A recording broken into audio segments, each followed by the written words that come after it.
안녕하세요. 오늘은 벌써 7월의 마지막 날입니다. 제가 책을 읽는 유튜브를 시작한 지 오늘로써 딱 한 달째 되는 날이네요. 여러분들은 어떠신가요? 이 한 달이란 시간 동안 충분히 달라질 수 있었다는 걸 느끼실 수 있었을까요? 인간이란 존재는 강한 마음 하나만으로도 변할 수 있는 존재입니다. 여러분 자신이 건강한 마음, 강한 마음을 가질 수 있는 하루 10분이 되었으면 좋겠습니다. 그럼 시작하겠습니다. 오늘의 중제목, 당신은 남을 이해하지 않을 권리가 있다. 때때로 저 사람은 대체 왜 저럴까? 왜 말을 저렇게 하지? 어쩜 저렇게 자기만 알지? 이상한 사람을 만나면 누구나 머릿속으로 하게 되는 질문이다. 그나마 학교나 회사 같은 공적인 공간에서 만나는 경우라면 괜찮다. 그곳을 떠나면 어느 정도 물리적 거리가 유지될 수 있으니까. 견디기 힘든 것은 가까운 관계. 예를 들자면 가족에게 이런 끊임없는 물음이 생길 때다. 왜 우리 엄마는 나를 감정 쓰레기통으로 대하지? 왜 우리 남편은 나한테 막말을 하지? 왜 아내는 내 말을 하나도 안 듣고 자기 말만 옳다고 하지? 이렇게 가족이 나를 힘들게 하면 우리는 억지로라도 상대를 이해해 보려고 노력한다. 왜 우리는 나를 힘들게 하는 사람을 이해해 보려고 애쓰는 걸까? 이는 진정으로 그 사람을 이해하고 싶어서라기보다는 그를 용서하고 받아들이고 싶다는 내 욕구의 정당성을 확보하기 위해서인 경우가 많다. 예를 들어 배우자가 바람을 피웠을 때 대체 왜 그랬을까 고민하는 것은 그 이유가 궁금해서라기보다는 배우자의 잘못을 용서하기 위해 그 이유가 필요하기 때문이다. 누군가를 이해하기 위해 우리가 흔하게 쓰는 방법은 그 사람이 지나온 과거의 서사를 들여다보는 것이다. 그가 지금처럼 배려 없게 행동하는 이유가 상처받은 과거에 있을 거라고 지레 짐작하면서 말이다. 남을 이해하려는 노력이 지나쳐 자기 자신이 더 피곤해지는 경우다.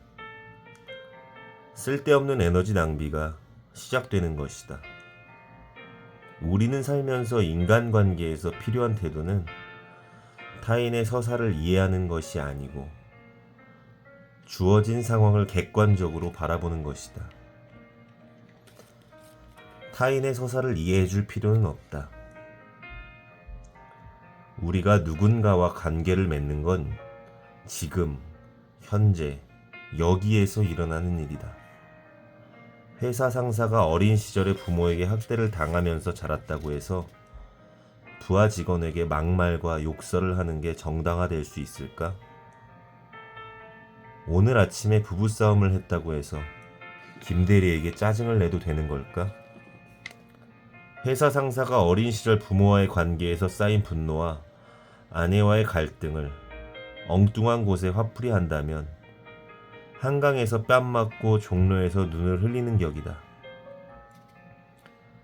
내 안에서 스스로 소화하지 못하고 남은 감정의 찌꺼기를 타인이 이해해 주리라 기대해서는 안 된다. 또한 나도 타인의 감정 찌꺼기를 감당해야 할 의무는 없다. 때로는 우리가 이해를 강요받을 때가 있다. 입사 후 주말을 반납하면서까지 최선을 다한 직원이 최근 회사의 정기 인사에서 불이익을 당했다고 가정해보자.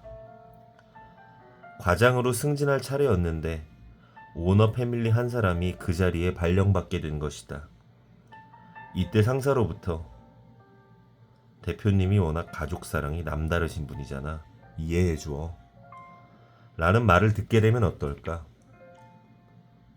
우리가 무심코 사용하는 너가 이해해 라는 말은 얼마나 폭력적인가.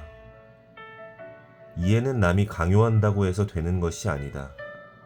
너가 이해해 라는 말은 겉으로는 상황을 포용하라는 조언 같지만 실은 너의 불편한 감정과 불합리하다는 생각을 포기해 라는 갑질이다. 우리는 미국의 심리학자 마누엘 스미스의 말을 기억해야 할 것이다. 당신은 남을 이해하지 않을 권리가 있다. 과도하게 높은 타인 감수성과 지나치게 낮은 자기 감수성. 타인의 서사를 깊이 이해할 필요는 없다. 물론 나는 정신과 의사라는 직업적 필요에 의해 의사, 환자 관계 안에서는 그 누구라도 이해하려고 노력한다.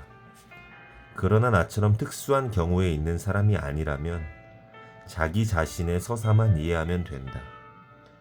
왜 나는 수차례 바람을 피운 남편과 헤어지지 못하는 것인지, 왜 남편에게 과하게 의존하는 삶을 사는 것인지 스스로를 이해해야 한다. 왜 나는 남들에게 할 말도 제대로 못하면서 눈치를 보고 사는 사람인지, 왜 나는 인간관계에서 타인에게 듣게 되는 부정적인 피드백에 힘들어하는 사람인지 고민해야 한다. 그런데 우리는 거꾸로 한다. 나의 경계를 침범하고 무례하게 대한 타인은 억지로 이해하려고 노력하면서 나는 들여다보려 하지 않는다. 불편하고 힘들다 외치는 내 가슴 속에 나의 감정은 무시한다. 과도하게 높은 타인 감수성과 지나치게 낮은 자기 감수성으로 삶을 살아간다. 타인에게서 오는 부정적인 에너지에 과도하게 집중하면 자신의 내면에서 나오는 긍정적인 에너지가 말라간다. 상황과 맥락을 고려하는 객관적 이성은 그 어디에서도 찾아볼 수 없다. 잘 생각해보면 타인이 무례하고 나는 억울한 상황에 처해 있는 것이 객관적 현실인데 상대방을 이해하면서 무조건 나의 잘못을 찾는다. 그래서는 안 된다. 객관적이고 합리적인 타인 감수성과 자기 감수성을 지닌 사람만이 너와 내가 더불어 함께 사는 우리의 세상에서 행복할 수 있다. 오늘도 우리는 때때로 타인을 이해하려 힘쓰고 애쓰고 그로 인해 스트레스로 고된 하루를 살았을 것입니다. 너무나 힘든 순간에도 타인을 이해하려고 애쓴다면 나의 살아가는 원동력인 에너지가 말라갈 겁니다. 때로는 내 가슴 속에 담아두었던 말을 입 밖으로 소리쳐 스트레스를 풀 수 있는 그런 하루가 되었으면 좋겠습니다. 여러분은 언제나 자기 자신을 사랑할 권리가 있으니까요. 오늘 하루도 수고하셨고 행복하세요.